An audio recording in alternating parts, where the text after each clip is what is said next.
घोसी उपचुनाव के परिणाम को लेकर बहुत सारे कयास लगाए जा रहे थे। भाजपा ने अपनी पूरी ताकत झोंक रखी थी। एक दर्जन नेता मैदान में उतरे हुए थे। वहीं समाजवादी पार्टी भी चाहती थी इस चुनाव को जीते। बीएसपी को लेकर चर्चा हमेशा गर्म रही क्योंकि बसपा इस चुनाव को नहीं लड़ रही थी।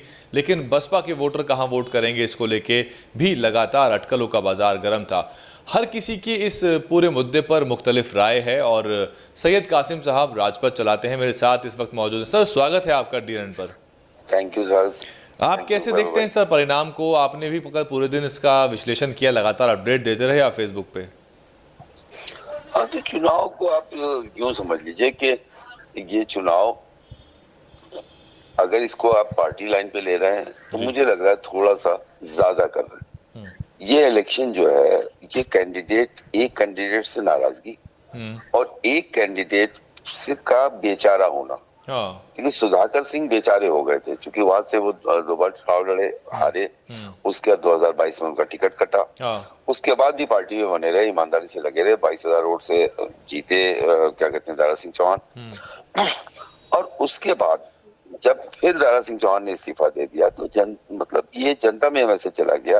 क्योंकि जब फागू चौहान ने सीट छोड़ी थी तब से लेके वहां पे 5 उपचुनाव हो चुके, 6 उपचुनाव। तो जनता वहां जो है वो 5 साल के लिए जिता के भेज रही है। कोई बीच में गवर्नर हो रहा है, सीट छोड़ के जा रहा है, कोई जो है जीत के जा रहा है, फिर मंत्री बनने के लिए दूसरी पार्टी में जा रहा है। इसको लेके जनता में दारा सिंह चौहान को लेके बहुत नाराजगी थी जी। और सुधाकर सिंह को लेके लोगों में एक उनके प्रति ये था कि बेचारे हैं, और वो बेचारगी उनके काम आ गई।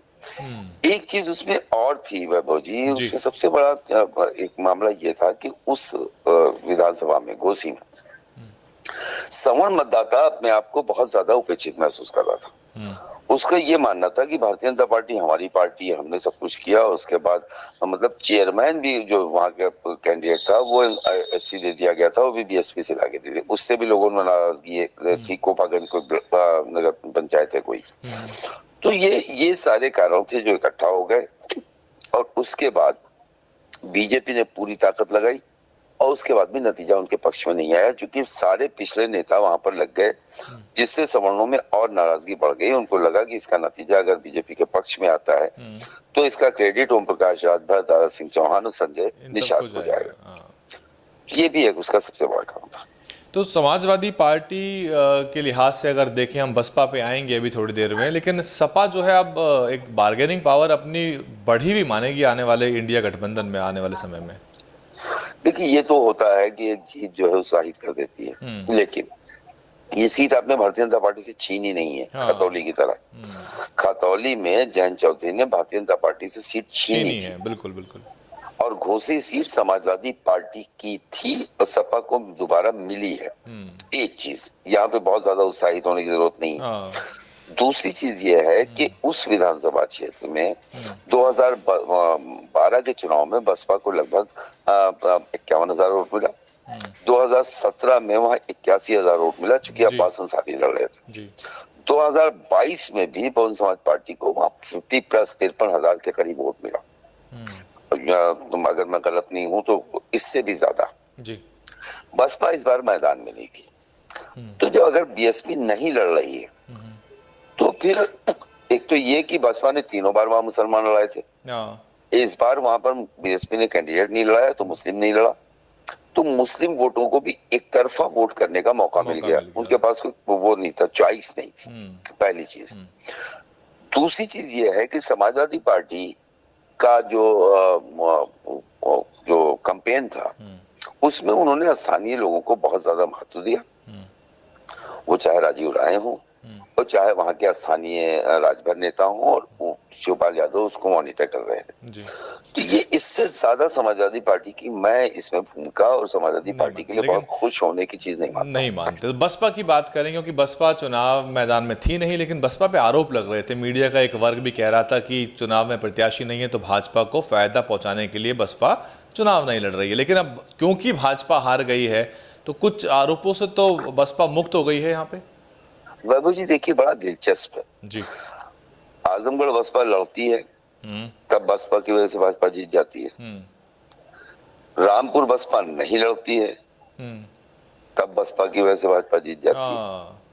खतौली बसपा नहीं लड़ती है, राष्ट्रीय लोकदल जीतती है तो चंद्रशेखर की वजह से वो वोट मिल जाता है। हाँ। घोसी में बसपा नहीं लड़ती है तो दलित वोटों में अखिलेश यादव का वो बढ़ जाता है हाँ। कि दलित वोट अखिलेश यादव के साथ जा रहा है। तो ये एक बड़ा इंटरेस्टिंग वो है कि बहुजन समाज पार्टी को कैसे लिया जाए। मुझे लगता है कि मैं जहां तक मेरे पास जानकारी हो, ऑथेंटिक मेरे पास जानकारी है और बिल्कुल एकदम पक्की जानकारी मेरे पास है कि पूर्वी उत्तर प्रदेश के एक बड़े बसपा नेता को योगी आदित्यनाथ ने मैनेज करके वहां कैंडिडेट लड़वाने की कोशिश की। अच्छा। कयूम अंसारी वहां से जो कैंडिडेट रह चुके थे उनको लेके वो बड़े नेता मायावती के पास है और मायावती ने फिर भी लड़ाने से मना कर दिया। तो एक चीज तो साफ थी कि मायावती ने कहा इस चुनाव को हम नहीं लड़ेंगे। दूसरी चीज, मैं हमेशा कहता हूं कि खट्टिक, पासी, कोरी और वाल्मीकि की मैं बात नहीं करता हूं, लेकिन अनुसूचित जाति में जाटो और चमार बिरादरी का वोट जो है वो बीजेपी को वोट नहीं करता है। मैं हमेशा ये बात कहता रहा हूँ, हमेशा कहता रहा हूँ। जब भी ये बात आती है कि दलित वोट चला गया, तब क्योंकि अभी जब 2022 में पूर्वांचल में याद देखिएगा, आजमगढ़, मऊ, घोसी, गाजीपुर, यहाँ मतलब भाजपा का सुपड़ा साफ हो गया। क्योंकि बसपा को मजबूती से लड़ते हुए जब नहीं देखा तो उनके अपने मतदाताओं ने भी समाजवादी पार्टी को वोट किया। तो ये एक सच्चाई है। वो अलग बात है कि मीडिया सर्कल में क्या चल रहा है। और उसके बाद इसमें जो एक सबसे बड़ा पहलू ये है वैभव भाई जी कि चंद्रशेखर आजाद कहाँ थे, इस पे कोई चर्चा नहीं कर रहा है। वो कहाँ थे इस चुनाव में? भाई खतौली में उनका इस्तेमाल हो रहा था, अखिलेश यादव उनको इतना ज्यादा वो कर रहे हैं। उसके बाद जब बसपा नहीं थी तो चंद्रशेखर आजाद कहाँ थे? मैदान में क्यों नहीं थे वो? उनको तो कम से कम जो है समाजवादी पार्टी को बुलाना चाहिए था अपने यहाँ। तो ये भी एक बड़ा सवाल है और इस पे चाहे तो आप अलग से किसी दिन इस पर डिबेट भी कर सकते हैं कि चंद्रशेखर आजाद आखिर कहाँ थे। एक आखिरी सवाल, बहुत क्विक रिप्लाई चाहिए मुझे आपसे कि इंडिया के कुछ घटक थे जो लगातार बहन मायावती पर हमलावर हो रहे थे, बसपा को लेके वो बहुत कुछ कह रहे थे। शरद पवार का काफी तीखा बयान आया, लेकिन अब बसपा नहीं लड़ी और भाजपा जीती, तो आने वाले समय में क्या कुछ तलखी कम होगी और क्या इंडिया को भी महत्व और ज्यादा समझ में आया कि बसपा को साथ लेने में ही फायदा है, अकेले लड़ती है तो नुकसान है? देखिए, इस बात को तो कोई बिल्कुल जिसको कहते हैं ना बहुत बड़ा पॉलिटिकल एनालिसिस नहीं होगा। हाँ। कोई बहुत बड़ा राजनीतिक समीक्षक विश्लेषक नहीं है, कोई बहुत बड़ा पॉलिटिशियन नहीं है, वो भी इस बात को जानता है कि बहुजन समाज पार्टी के बिना आप लोकसभा में भारतीय जनता पार्टी से नहीं लड़ पाएंगे। और एक सुधाकर सिंह की सीट को, जीत को आप जो है लोकसभा या 2024 का पैमाना नहीं मान सकते। गौरव जी, वहां पर लगभग 18,000 क्षत्रिय और लगभग 25,000 जो है भूमियार वोट, और ये 33,000 वोट जो है लगभग 200 बूथों में रहता है। और 200 बूथ पे अगर वो रहता है, वो तो चाहे ठाकुर हो और चाहे राय भूमियार हो, वो जो है जिम्मेदार कौम है। उनके पास आज भी खेतियां ज्यादा है, बागात ज्यादा है, मजदूरी ज्यादा देते हैं, भट्टा उनका ज्यादा है, कारोबार उनके पास ज्यादा है, तो वो मजदूरी वही देते हैं। राइस मिले उनके पास हैं और तमाम चीज मिले उनके पास हैं। तो वो जो है 200 बूथ पे वो प्रभावित कर रहा था। ये सिर्फ एक मतदाता नहीं है 33,000, इस 33,000 में 16,000 वोट पड़ गया और उसमें से 14,000 मिल गया समाजवादी पार्टी के कैंडिडेट सुधाकर सिंह को। ये वोटर नहीं है, ये जो 33,000 वोट है, ये 33,000 वोट 200 बूथ पे रहता है। और जिस गांव में 50 भी ठाकुर रहता है, वो अपने साथ गांव के बड़े एक समूह को अपने साथ ले जाता है। तो ये एक बहुत बड़ा फैक्टर है जिस पर किसी की नजर पॉइंट टेकन। एक मेरा सवाल जहन में आ रहा है कि क्या कोई पैटर्न आपको नजर आ रहा है कासिम साहब? पिछली बार आपको याद है कि फूलपुर का उपचुनाव हुआ था लोकसभा का, बसपा नहीं लड़ी थी, सपा ने वहां पटकनी दी थी भाजपा को। नूरपुर का चुनाव हुआ था, आपको याद है, नूरपुर में आपने देखा होगा विधानसभा के चुनाव में वहां आरएलडी के टिकट पे सपा प्रत्याशी लड़े थे। तो वो सारी चीजें आपको याद हैं। तो क्या कोई पैटर्न लग रहा है कि फिर से गठबंधन की तरफ ही जा रहे हैं आखिरकार यूपी के बड़े विपक्षी दल? मुझे जो है ये दिसंबर से पहले किसी तरह की किसी गठबंधन की कोई संभावना नहीं नजर आ रही है। उसकी वजह यह है कि शरद पवार को सिर्फ महाराष्ट्र में रहना है, हाँ। अखिलेश यादव को सिर्फ उत्तर प्रदेश में रहना है, हाँ। नीतीश लालू को सिर्फ बिहार में रहना है।